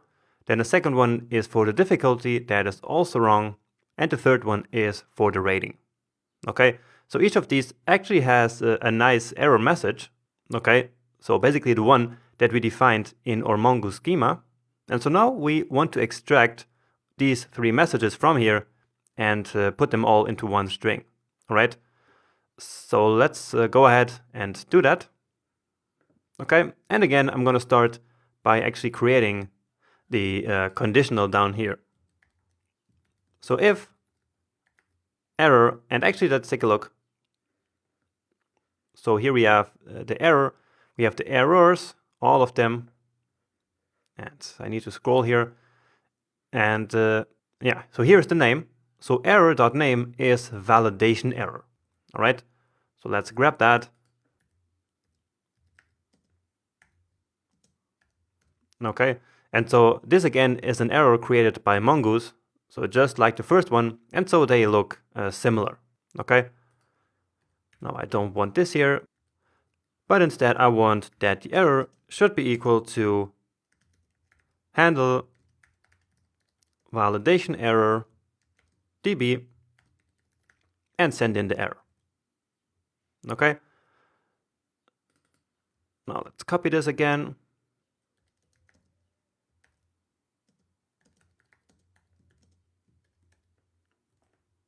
All right, and let's again simply start by creating our message.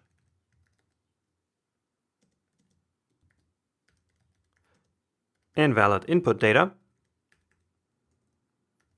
And then let's also return the error. So new app error message 400. So VS Code already recognized that I wanted to type just that. All right.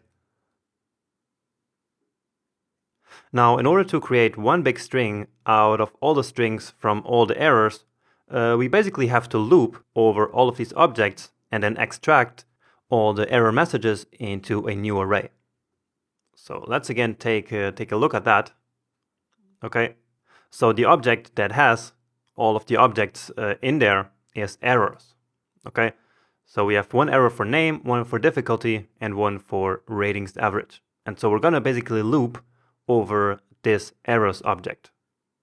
Okay, and in JavaScript we use object.values in order to basically loop over an object, so the elements of an object.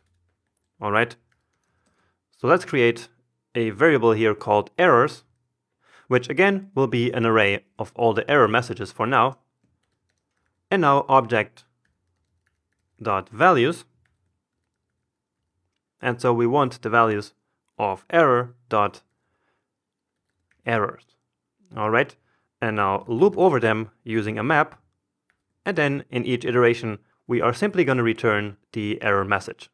Okay, so just to make sure we're all on the same page here, the object.values are these objects.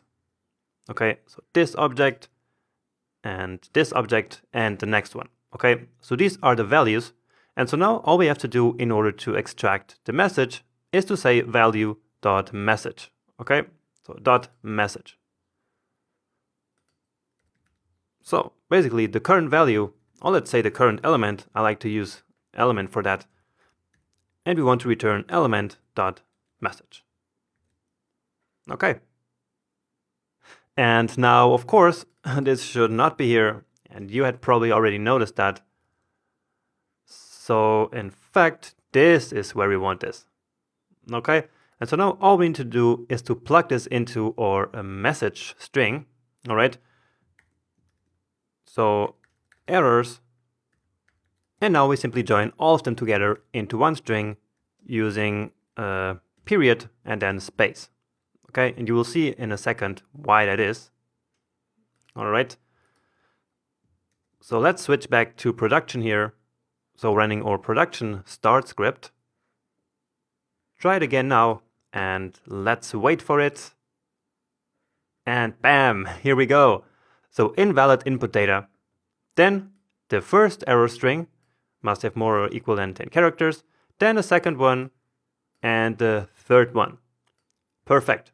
And so that's why I used the period space. Okay, so to basically separate these three strings with a period and a space. All right, and now this looks like a very nicely formatted error message that everyone can easily understand. Right, so we're basically done here. All right, now we could have made this error handling here a lot more complete still. For example, we could define different error severity levels, like saying this error is not so important, this error is medium important, and this error is very important or even critical. And we could also then like email some administrator about critical errors. And really, there's a lot of stuff that we could implement. But again, in a kind of small application like this one, what we have here is already really good. Okay, so this is quite a robust strategy already that we have implemented here, and I'm really happy with it. Okay, so all this logic here with the operational errors that we implemented here, so that's already quite sophisticated. Okay.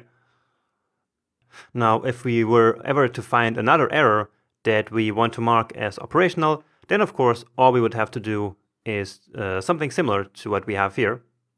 Okay, so basically implement another function for that one, and then return our own operational error, so that the send error production can then actually send that operational error to the client, right? Okay, and with that being said, our error controller is actually finished, but there are still some other errors that we need to handle, which are completely outside of Mongo or even of Express. And so we're doing that in the rest of this section.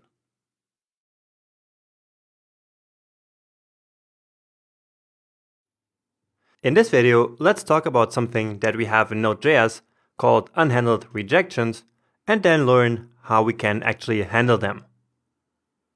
So at this point, we have successfully handled errors in our Express application by passing operational asynchronous errors down into a global error handling middleware. This then sends relevant error messages back to the client depending on the type of error that occurred, right? However, there might also occur errors outside of Express. And a good example for that in our current application is the MongoDB database connection. So imagine that the database is down for some reason, or for some reason we cannot log in. And in that case, there are errors that we have to handle as well. But they didn't occur inside of our Express application. And so of course, our error handler that we implemented will not catch these errors, right? And so just to test what happens, let's go ahead and change our MongoDB password, okay? Because that way we're not going to be able to connect to the database, right? And so we should then get some kind of error. And so let's go here to our server file and save it in order to reload our server. Let's increase it here. And indeed, here we have an unhandled promise rejection. And so that is actually the topic of this video. So an unhandled promise rejection means that somewhere in our code there is a promise that got rejected. But that rejection has not been handled anywhere. All right. And down here you also see a deprecation warning, which says that in the future unhandled rejections will simply exit the node program that's running, which might not always be what you want. Okay. So let's fix this problem and get rid of this unhandled promise rejection. Now, in this simple example here, it would be actually quite easy to handle that rejection, right? All we'd have to do would to come here to this piece of code where our connection is actually done, and then add a catch handler there, right? So a bit like this. And then in here, we could handle that rejection and would then no longer get this error. So let me just quickly show that to you.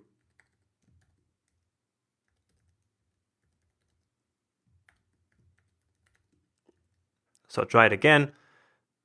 And so now you get error, which is, of course, the result of this log here. But of course, we get no unhandled promise rejection, again, because we actually handled it here. All right.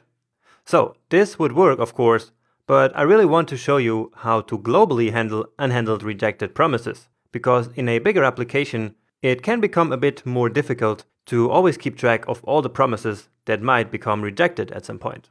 Okay. And so at some point, you might have some unhandled promise rejection somewhere. And so let me show you how to deal with that globally, basically. And so let's now learn how to handle unhandled rejections. And we're going to do that right here. And so remember how in one of the first sections of the course, we talked about events and event listeners, right? And so now it's time to actually use that knowledge.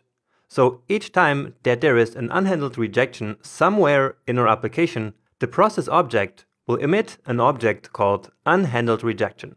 And so we can subscribe to that event just like this. So process.on, remember, and then the name of the event, unhandled rejection. And then the callback function here receives an error. And so let's actually go ahead and log the error to the console. So let's use error.name and error.message. So these are kind of some defaults that we have on all errors in Node.js. All right. Okay, and after saving, we already down here get the name of the error and also the error message. So bad authentication, which is because, of course, we have the wrong password. And so right now, the unhandled promise rejection is now actually handled. And of course, not just the one from this failed connection, but any other promise rejection that we might not catch somewhere in the application is handled here in this final, let's call it safety net, all right? So we always have to assume that we as programmers are going to make errors. And so it's always best to have a central place like this to handle all promise rejections like a last safety net, all right? Now, if we really have like some problem with the database connection like we have in this example, then our application is not going to work at all. And so all we can really do here is to shut down our application. All right. So to shut down the application, we use process.exit. And we actually already used that before in that script where we imported all the data into the database from the JSON file, remember? So process.exit, and then in here, we can actually pass a code. And the code 0 stands for success, and 1 stands for uncaught exception. And so that's the one that's usually used here. All right, so usually you will always see it like this. And let's just add like a log here. So console.log, unhandled rejection, something like this. So you see, I really like this one here. Just letting the user know, or not really the user, but our log, that we're shutting down. All right. And so now you see that the app actually crashed. And so that's because of this process.exit here. All right. Now there's just one problem with the way we implemented it right now. And that is that the way we implement it here, so just process.exit, is a very abrupt way of ending the program. Because this will just immediately abort all the requests that are currently still running or pending. And so that might not be a good idea. Okay. And so usually what we do is to shut down gracefully, where we first close the server and only then we shut down the application. Okay, so before we do that, we need to save the server here basically to a variable. Okay, and so the result of calling app.listen is a server. And so now on that server, we can then say server.close, which will, as the name says, close the server. And then after that's done, it will run this callback function that we passed into it. And so it's only here where we then shut down the server. Okay. And so by doing this, by doing server.close, we give the server basically time to finish all the requests that are still pending or being handled at the time. And only after that, the server is then basically killed. All right.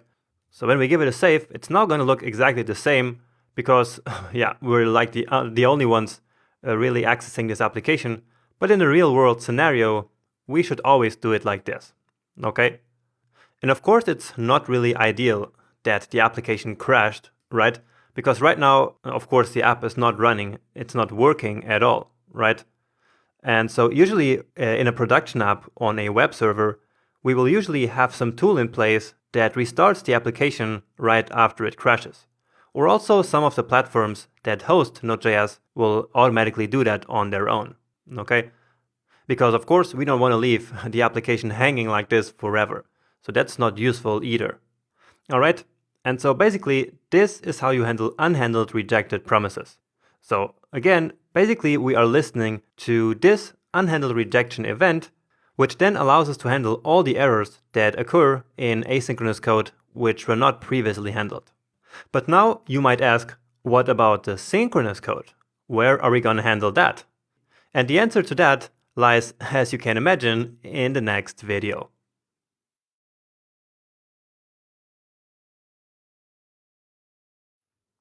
Alright, and now to finish this section, let's learn how to catch uncaught exceptions. But what exactly are uncaught exceptions?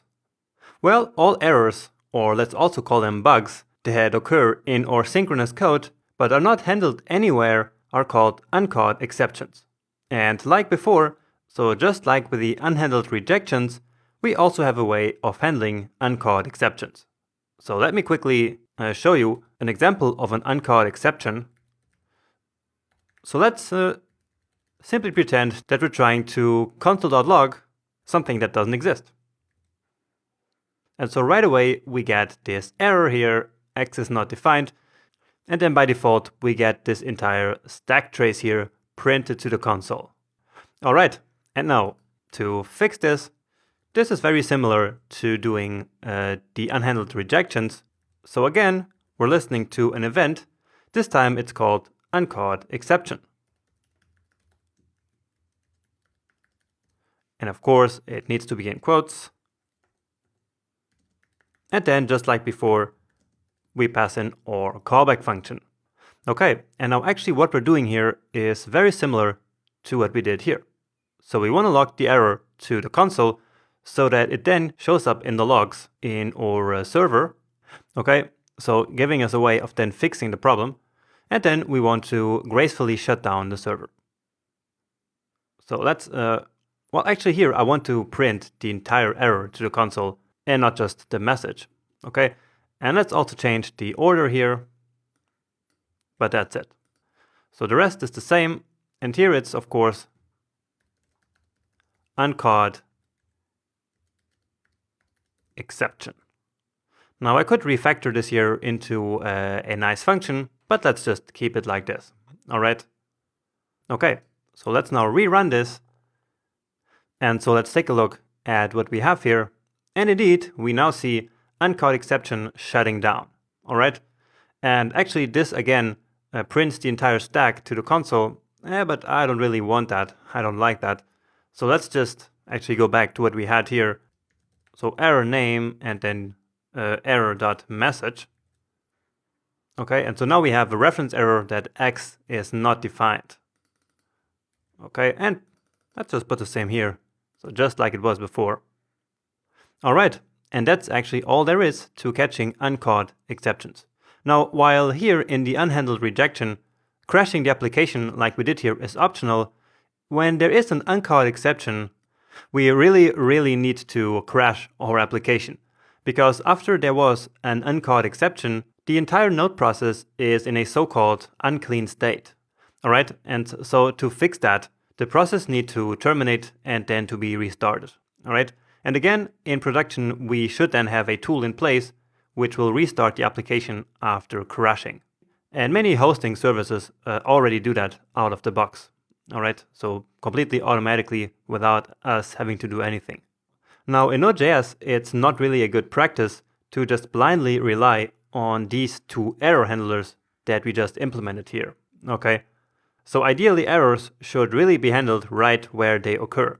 So for example, in the problem connecting to the database, we should of course add a catch handler there and not just simply rely on the unhandled rejection callback that we have here. Okay, and some people even say that we shouldn't use these at all, but I disagree with that. I think that as a safety net, let's say, they can be very useful and play a part in our application. Now actually this handler here should be at the very top of our code, okay? Or at least before any other code is really executed. Because watch what happens if I move this line of code here before this handler. So if I put it here, for example, and then give it a save, then you actually see that our handler does not catch this exception, so this error here, right? And so that's because only here at the end, we actually start listening for an uncaught exception. But in this case here, the uncaught exception happens before we even listen to that event. And so therefore, we have no way of catching it, right? And so we should ideally put it here right at the top, again, before any other code executes, especially the one in our application. So let's put it actually right here. Now the problem here will be that the server is not defined at this point. But that's not a problem because actually we don't need the server here at all. Alright? And that's because these errors, so these uncaught exceptions, they're not going to happen asynchronously. So they're not going to have anything to do with the server actually. So we don't need this here at all. We can just save it here. And so now we have it before we actually require our main application. And so if we now have an error, let's try it first here. So you see that now we're back to actually catching it in our error handler.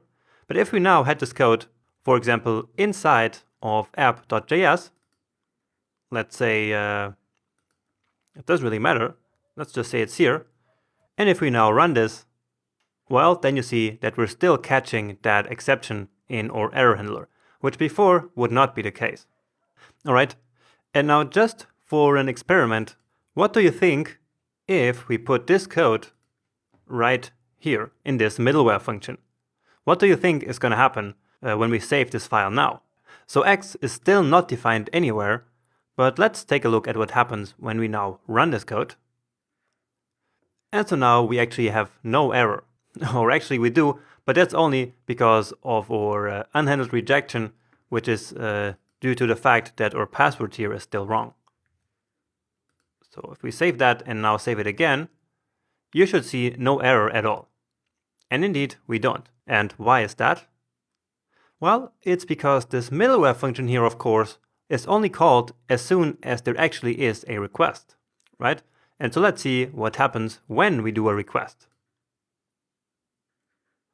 And so let's do a get all tours request. And let's wait for it. And here we get a something went very wrong error message with a 500. And that's also because we are still in production mode, okay? But anyway, getting this message here, remember, means that we have a non-operational error here. So basically an error that we did not create ourselves. And so write this, we now enter here in our error controller, we go right here, right? So into this else branch here in the send error production function. And actually you see the error down here in the console as well. Okay, and so that's what happens when there is an error inside of any Express middleware, right?